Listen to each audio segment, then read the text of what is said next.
Vivimos en un mundo donde el ruido nunca cesa. Donde hay siempre alguien opinando, hablando, exigiendo nuestra atención. Un mundo que valora la presencia constante de los otros, que teme el silencio, que interpreta la soledad como fracaso. Pero Arthur Schopenhauer, ese filósofo pesimista y lúcido, veía las cosas de otra manera. Para él, la soledad no era un castigo, sino un refugio. Una condición imprescindible para que el alma pueda desplegar su verdadera forma. En un entorno que nos empuja constantemente hacia afuera, Schopenhauer nos invita a mirar hacia adentro. Y en ese viaje interior, la autosuficiencia se convierte no solo en virtud, sino en necesidad. Cuando hablaba de autosuficiencia, no se refería a poder pagar las cuentas por uno mismo o vivir sin ayuda física. Hablaba de algo más profundo, de bastarse espiritualmente. De no necesitar del mundo exterior para mantener encendida la llama interior. De llegar a ese estado donde uno, aun en medio del silencio más denso, se siente completo. Donde uno no necesita más que su propia compañía para sentirse vivo.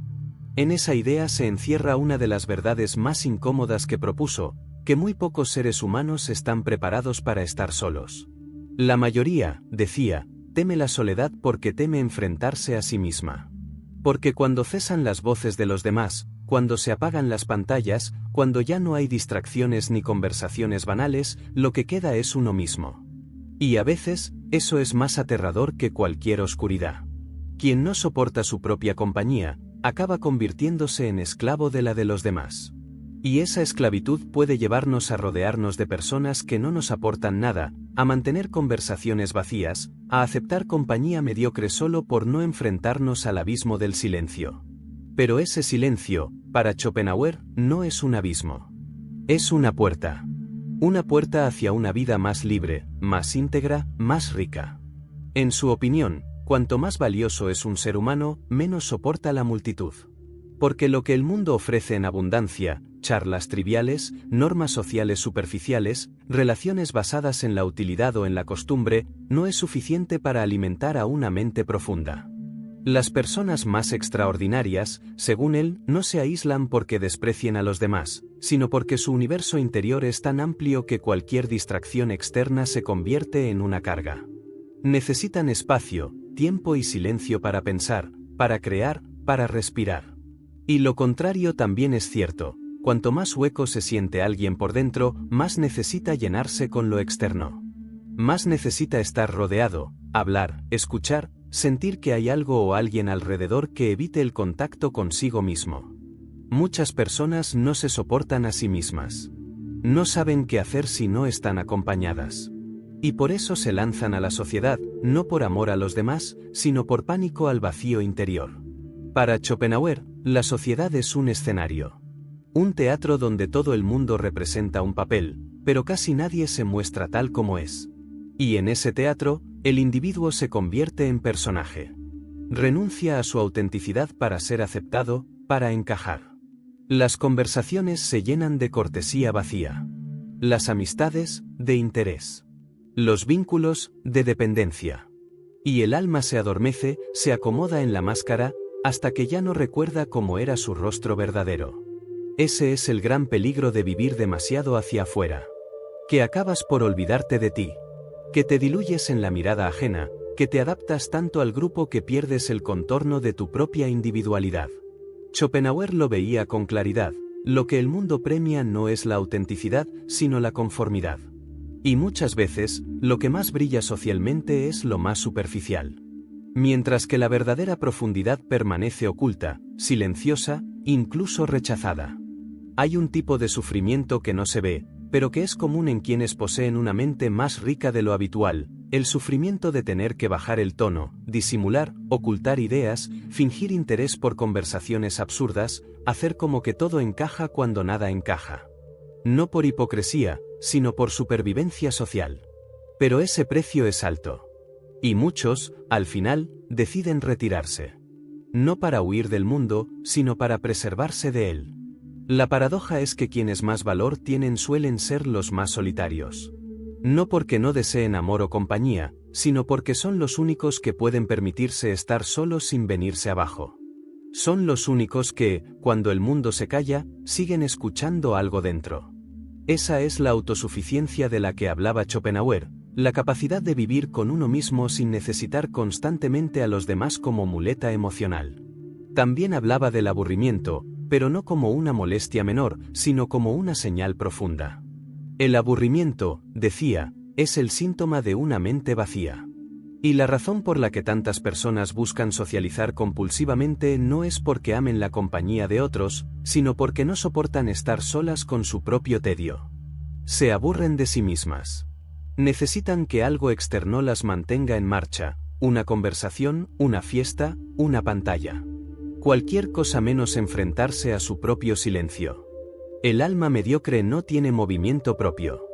Como un molino que solo gira si hay viento, necesita estímulo constante para no quedarse inmóvil. Por eso busca compañía incluso en personas que no le agradan. Por eso se aferra a relaciones insatisfactorias, por eso tolera el ruido antes que enfrentarse al vacío. Pero la solución no está en llenarse de más ruido, sino en aprender a vivir sin él. En encontrar, en lo profundo de uno mismo, un centro que no depende de nada ni de nadie. Schopenhauer proponía una imagen que lo ilustra bien. Comparaba al hombre común con los músicos de una orquesta de cuernos rusos. Cada uno toca una sola nota y solo en conjunto suena la melodía. Pero si escucháramos a uno solo, el sonido sería insoportable. Así sucede con muchas personas. Solas, muestran su estrechez, solo en grupo logran cierta armonía. En cambio, el hombre excepcional, el hombre autosuficiente, es como un pianista. En su interior, en su solo instrumento, suena la melodía completa. No necesita del grupo para ser música. Es música por sí mismo. Ese es el ideal de autosuficiencia. No necesitar aprobación, ni compañía, ni distracción. Bastarse a uno mismo. No como gesto de orgullo, sino como fruto de un trabajo interior. Alcanzar ese punto en que uno no es una fracción buscando completarse con otra, sino un número entero. Donde uno no se siente incompleto por estar solo, sino pleno. Donde se puede estar en medio del mundo sin perderse en él. O retirarse sin que eso signifique tristeza o derrota, sino libertad. La sociedad puede ofrecer placeres, estímulos, vínculos. Pero también exige sacrificios, del tiempo, de la autenticidad, de la energía. No siempre compensa.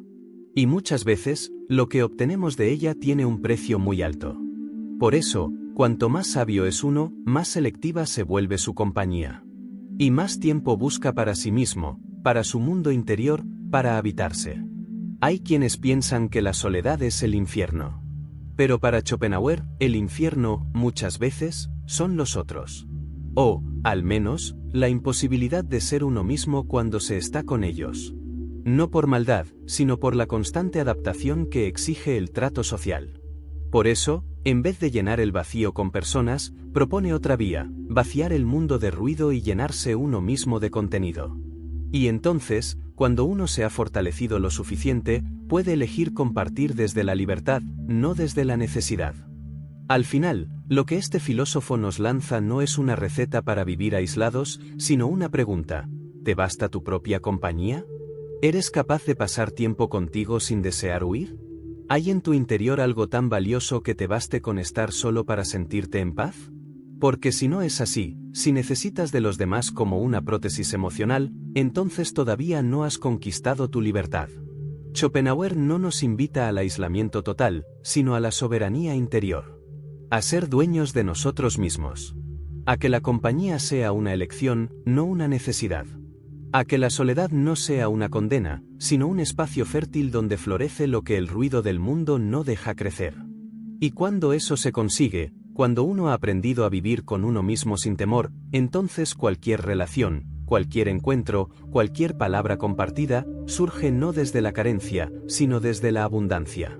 Y esa, quizás, es la forma más elevada de amar al otro, cuando no lo necesitas para llenar un hueco, sino que lo eliges desde tu plenitud. Así que la próxima vez que el mundo te exija que corras, que hables, que estés disponible, que te mezcles, detente un momento. Escucha el silencio. Pregúntate si de verdad quieres estar ahí, o si simplemente no sabes cómo estar contigo mismo. Porque al final, la verdadera libertad no se encuentra en huir del mundo, sino en no depender de él para ser quien eres. Gracias por estar aquí, por regalarte este espacio de reflexión.